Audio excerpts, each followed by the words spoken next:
Bonjour tout le monde, ici Yoga avec Heather, j'espère que tout se passe bien.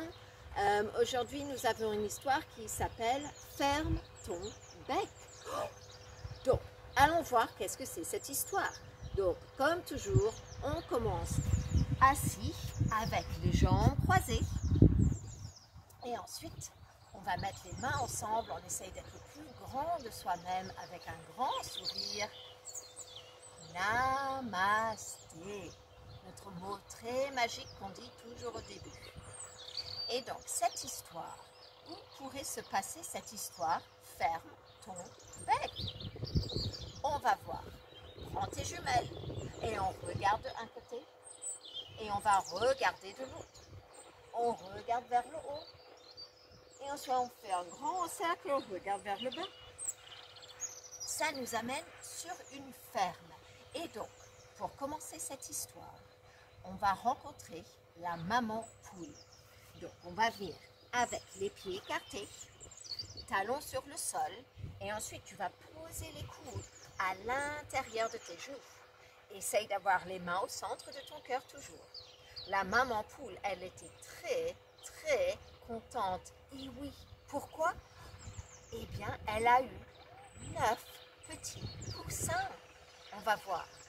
1, 2, 3, 4, 5, 6, 7, 8 et 9. Oui, 9 petits poussins qui sont venus de 9 petites œufs. Allons voir. Et donc, on s'assoit, tout petit, et on attrape les genoux. Et donc, ces petits œufs, ils commencent à se ouvrir. Les petites ailes qui commencent à sortir et les petits pieds qui commencent à sortir. Tout, sauf un. Il y avait un, on croise les jambes, avec son petit bec. On va mettre les bras donc qui croisent, on touche les épaules. Et donc, avec les bras croisés, il y a ce petit bec et il n'arrêtait pas de parler. Et on ouvre et on ferme les coudes. Voilà, on va ouvrir les bras et on change de côté. Super les enfants. Et c'est à ce moment-là que la maman, elle fait une grande respiration, amène les mains en dessous le menton, les coudes ensemble, et ensuite elle fait... Et ensuite, elle sort ses ailes et elle dit « Oh, mais ferme ton bec, tu vas le taire, ça suffit. » Et avec ça, le petit poussin, il devient tout petit, il se tait, mais il se dit c'est un drôle de nom, ce ferme ton bec. Mais bon, c'est comme ça qu'ils ont choisi.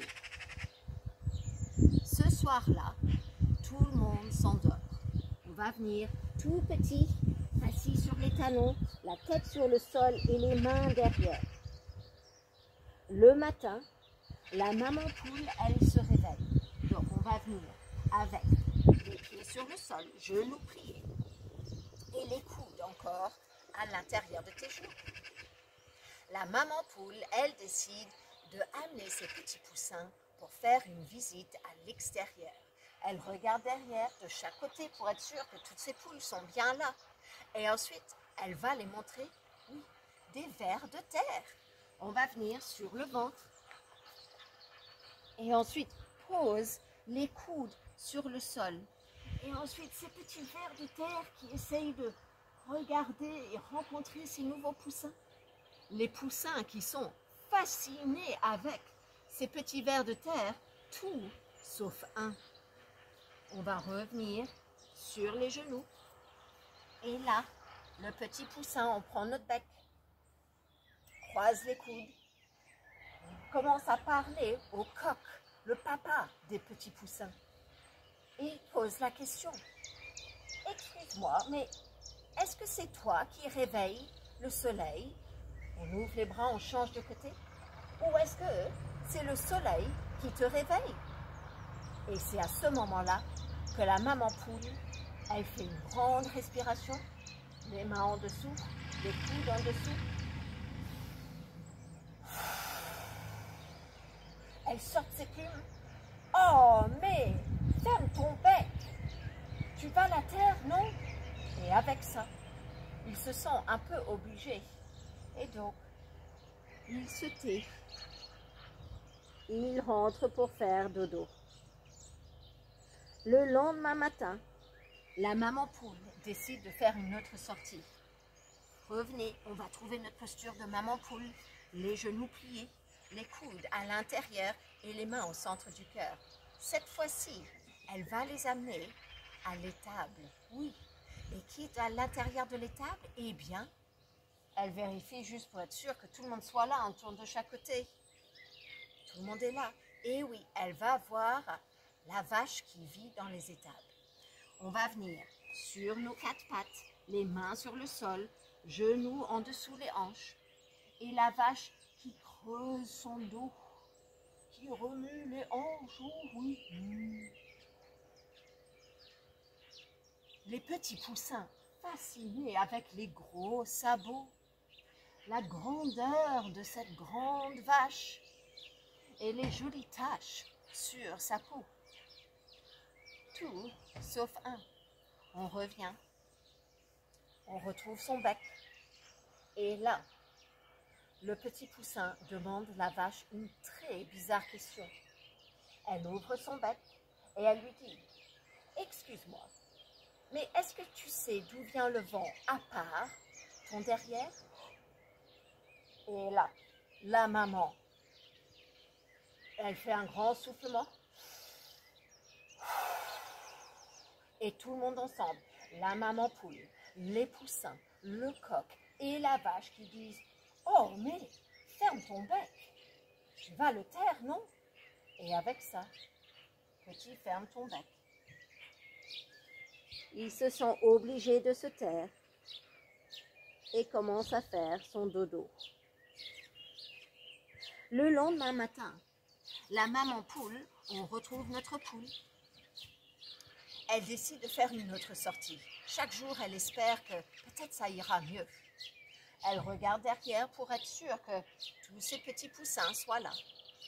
Et elle décide de les amener à la soupe, là où il vit le cochon. Oui.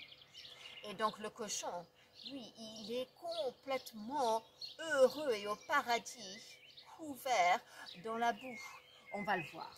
On se retrouve encore à 4 pattes. Et cette fois-ci, on va lever un genou et un pied. Et tu vas faire comme des petits cercles avec ton pied. Comme un tire-bouchon. Super les enfants. On va essayer l'autre côté. Ils n'arrivaient pas à croire comment le cochon pouvait être aussi content dans cette boue. Sauf un n'était pas intéressé de tout. Lui, par contre, le petit poussin, avec son bec, croise les bras, attrape les épaules, il ouvre son bec et là, il demande la question. Il tourne. « Excuse-moi, mais est-ce que ta queue, elle est exprès comme ça ?» Il ferme son bec, on change de côté. Et ensuite, il tourne. « Ou est-ce que c'est toi qui as décidé de la boucler comme un tire-bouchon ?» Et là encore, tout le monde très frustré. Ils font un grand soufflement.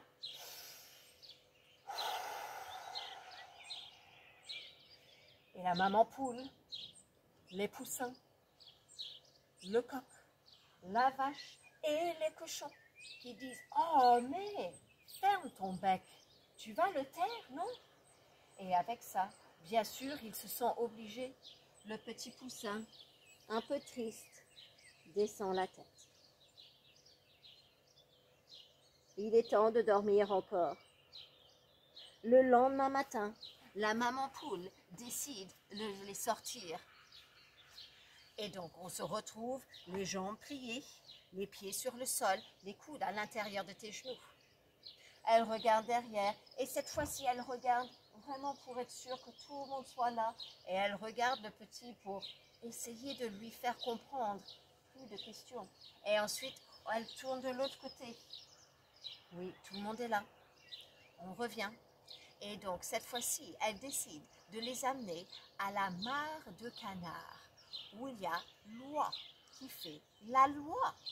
Allons voir. Et donc, la mare de canard, on va s'asseoir, les pieds ensemble, les genoux ensemble, et on va ouvrir les genoux. Et donc, dans cette jolie mare, il y a les canards, mais il y a aussi loi. la loi, un oiseau qui est très gracieux, ma foi, avec des ailes, et ensuite qui s'impose, un peu comme le gentil gendarme. Et tous les poussins sont très fixés sur loi. Comment est-ce que tout le monde marche aussi droit derrière lui? C'est vraiment le chef de la mare des canards. Sauf un n'est pas intéressé de tout. Pose les mains sur le sol, on s'assoit sur les genoux et sur les talons. On attrape les épaules. Et ensuite, il ferme, il ouvre son bec. Et là, il pose la question, « Excuse-moi, est-ce que c'est toujours toi qui fais la loi ou est-ce que des fois, c'est quelqu'un d'autre ?» À ce moment-là, la maman poule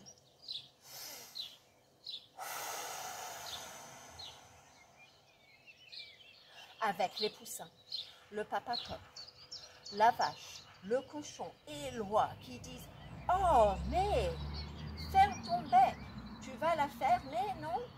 Et à ce moment-là, le petit poussin avec son bec, il dit « Mais arrêtez !» Il se tourne vers eux. « Arrêtez! J'en ai marre que vous m'appelez « ferme ton bec » avec ses petites ailes derrière. J'en ai marre qu'on me dit toujours de la fermer. Et j'en ai marre que vous me criez toujours dessus. Si ça continue, je vais partir. » Et à ce moment-là, ils ont tous fait un grand soufflement. Et puis ensuite, tous ensemble, ils ont dit « Oh, mais ferme ton bec !» Et là, le petit poussin, il a décidé de partir. On va venir sur les bouts des pieds, avec les mains en avant. Et ensuite, on va faire les mains en avant et un petit saut. Un en avant, un petit saut. Un en avant et un petit saut. Tous les autres poussins étaient très contents. Et ce soir-là, ils ont décidé, on va pouvoir bien dormir sans entendre le bruit de ce ferme ton bec. Qu'est-ce que ça va être agréable. Mais quelque chose s'est passé le lendemain. Le soleil ne s'est pas levé et le papa coq va venir, qui est très grand dans la poitrine, avec ses ailes qui sortent. Et là, il attend. Il regarde d'un côté, il regarde de l'autre, il regarde vers le haut. Le soleil ne s'est pas levé. Étrange. Ensuite, une autre chose bizarre est commencée à arriver. Et oui, les vaches sont devenues folles.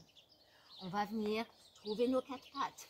Et les vaches, ils ont commencé à presque danser, on aurait dit. On amène une jambe vers le haut et avec l'autre main, tu vas essayer de attraper ton pied. Si jamais tu n'arrives pas à attraper, peut-être tu peux faire simplement une ligne. Et ensuite, de l'autre côté, peut-être tu attrapes ou peut-être tu fais une ligne. Le lendemain, une autre chose étrange est arrivée. Et oui, là, les petits poussins ne jouaient plus. Ils étaient tous avec leurs petites ailes, on attrape les coudes derrière. Ils ne jouaient plus, ils restaient dans une place, fixés, comme s'ils ne savaient plus quoi faire. Le jour d'après ça, la maman poule, on retrouve notre posture de maman poule, les genoux pliés, les mains devant le cœur et les coudes à l'intérieur de tes genoux. Elle commence à enlever ses plumes. Et donc, elle enlève une plume et ensuite, elle enlève une autre. Elle essaye de prendre une de derrière et ensuite de l'autre côté. Oh non! Il y a vraiment un gros problème, la maman poule dit. Et là, elle a compris qu'est-ce que c'était. C'est parce que son petit neuvième n'est plus là. Donc, elle a décidé d'aller le chercher. elle est partie et elle a dû monter la petite fermeture de l'endroit où ils étaient. Et donc, on va poser les mains sur le sol et on va essayer de faire un grand saut, mais sans bruit. Vous êtes prêts? Allez-y. 1, 2, 3. On essaye encore? 1, 2, 3. Super les enfants. Et après, quand elle est sortie, elle a décidé de marcher petit pas. Lève bien les genoux. Ensuite, elle marche vite, mais toujours sans bruit. Ensuite, elle grimpe. Elle écoute avec ses oreilles. Elle se pose des fois. Les pieds ensemble, les mains juste à côté de tes hanches, les yeux fermés. Est-ce qu'elle peut entendre son petit poussin? Et là, je pense qu'elle a entendu quelque chose. Elle se cache derrière un arbre. On va poser un pied sur le sol, l'autre pied, sur le talon sur les orteils, le genou qui sort. Et les mains devant le cœur. Monte les branches de ton arbre. Et ensuite, sors les branches. Si jamais tu veux un peu plus, tu peux toujours essayer le pied sur le côté de ta jambe. Ensuite, elle va derrière un autre arbre. On va trouver l'autre côté. Les bras vers le haut.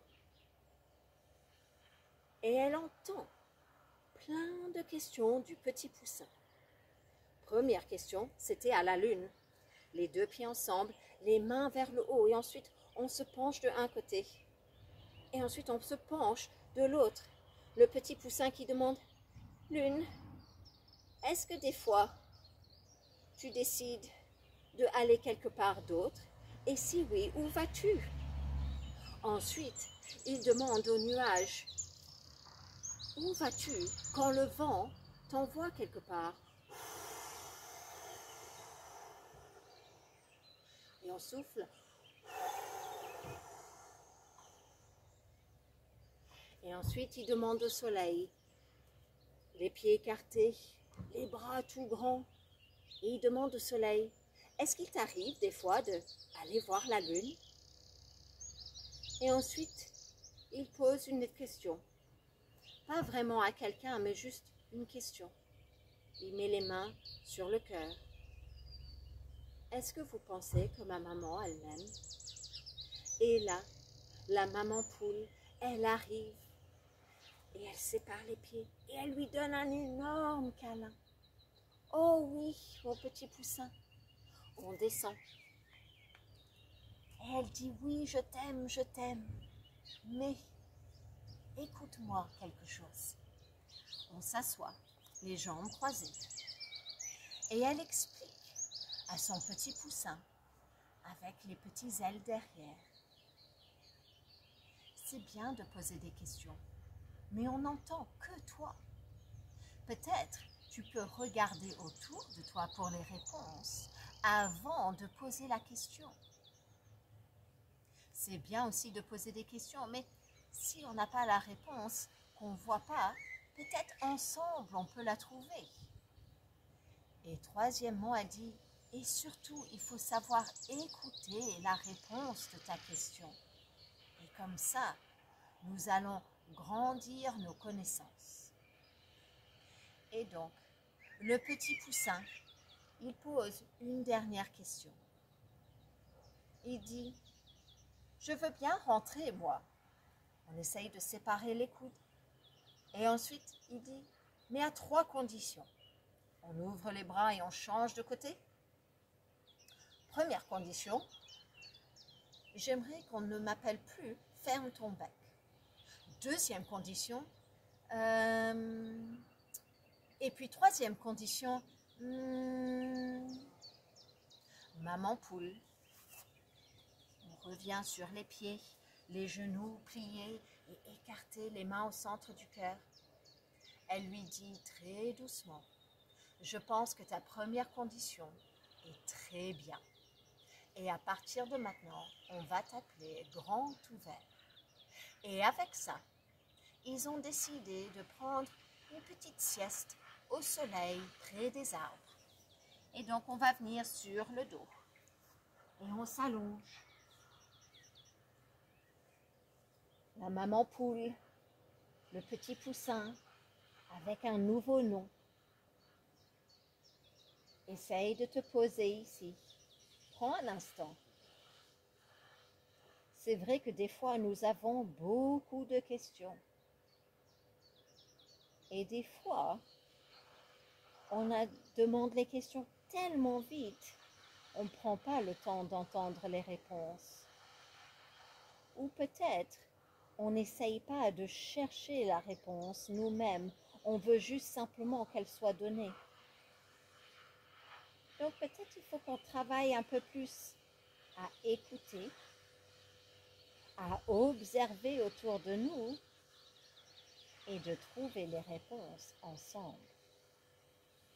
Et c'est comme ça que nous allons grandir nos connaissances, grandir nos expériences.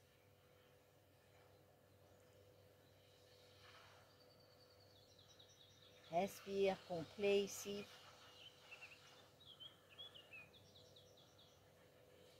Et ensuite, on va amener les mains derrière la tête et essaye de faire une pointe avec les pieds. Tu vas essayer de grandir le plus possible. Expire. On amène les genoux près de nous. Fais-toi en petite boule. Et ensuite, on arrive en avant. On s'assoit. Les mains devant le cœur. Et le mot très magique et très spécial. Namasté. Donc, j'espère que l'histoire vous ait plu. C'était une histoire qui a été suggérée par le professeur Alain de l'école où j'enseigne ici, Sainte-Anne à Crozon. Et donc, c'est la première fois que j'essaye celle-là. N'hésitez pas, si vous avez des idées de histoire, vous pouvez toujours envoyer sur Facebook ou sur YouTube. Et ensuite, je vais essayer de les adapter pour le yoga. Prenez soin de vous, surtout restez bien chez vous. Et puis, bon confinement et gardez toujours le sourire. Bye!